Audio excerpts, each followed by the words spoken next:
माँ काली और रक्त बीज का युद्ध, ये वो समय था जब संसार पर अधर्म का अंधकार छा चुका था।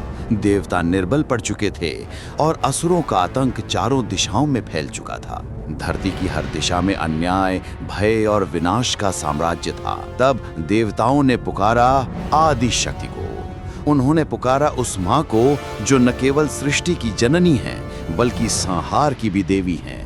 वो जो भय से परे हैं, वो जिनके चरणों में काल भी झुकता है, वो हैं माँ काली।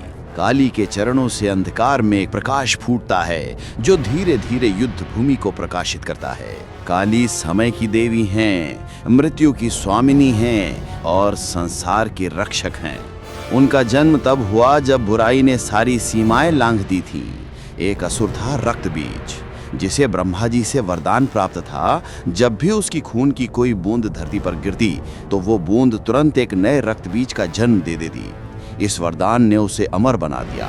देवता उसे मारने की कोशिश करते और हर प्रहार के साथ उसकी सेना बढ़ती जाती। जहां एक रक्त बीज गिरता वहां 100 नए रक्त बीज खड़े हो जाते। पृथ्वी की गोद रक्त से भर गई थी, नदियां लाल हो गईं, आकाश धुंधला पड़ गया।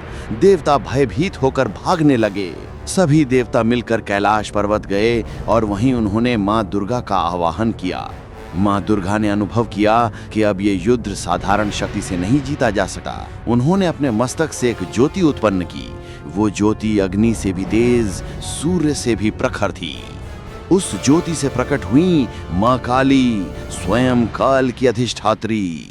उनका रूप भयावह था। काला देह, विशाल नेत्र, बिखरे केश, गले में नर मुंडों की माला, कमर में हाथों की करधनी और मुख से निकली ज्वलंत जीवा।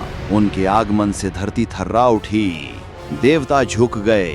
युद्ध प्रारंभ हुआ। माँ काली ने एक झटके में हजारों असुरों को चीर डाला। उनकी तलवार से निकलती अग्नि से आकाश दहक उठा। रक्त बीज ने भीषण गर्जना की और माँ काली पर वार किया। उनकी गदा जब धरती पर गिरी तो पर्वत चूर हो गए, लेकिन माँ काली ने अपने हाथों से ही वो प्रहार रोक लिया। अब युद्ध का हर पल प्रलय का दृश्य था। जहां रक्त बीज का रक्त गिरता वहां से असंख्य नए रक्त बीज उत्पन्न होते, परंतु माँ काली का रूप अब और भयंकर हो उठा। उन्होंने अपनी जीभ बाहर निकाली और बोली, अब तेरी हर बूंद मेरी जिह्वा पर गिरेगी, धरती पर नहीं। जैसे ही रक्त बीज के शरीर से रक्त निकला, माँ काली उसे पीने लगीं। हर वार के साथ रक्त की बूंद गिरने से पहले ही माँ काली उसे पी जाती।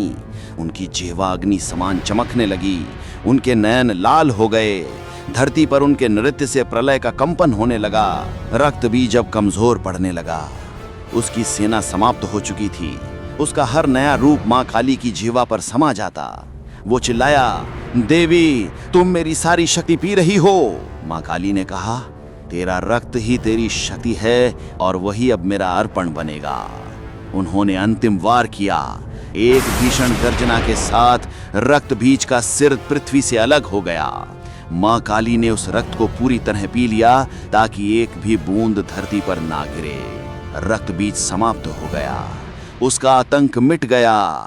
आकाश में देवताओं ने जय घोष किया, जय माँ काली, जय महाशक्ति।